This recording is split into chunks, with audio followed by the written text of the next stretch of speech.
Учрежден Всемирный день масс-рестлинга. Появлению такого знаменательного дня послужил выход этого вида спорта на широкую международную арену и его возрастающую популярность на всех континентах.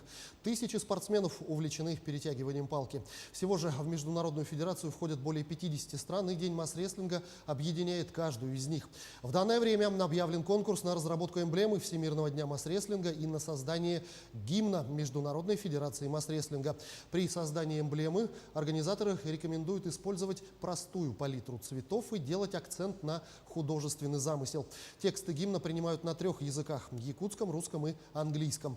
Более подробно с условиями участия и положениями конкурсов можно ознакомиться на сайте Международной федерации масс-рестлинга. Работы принимают до 28 февраля следующего года.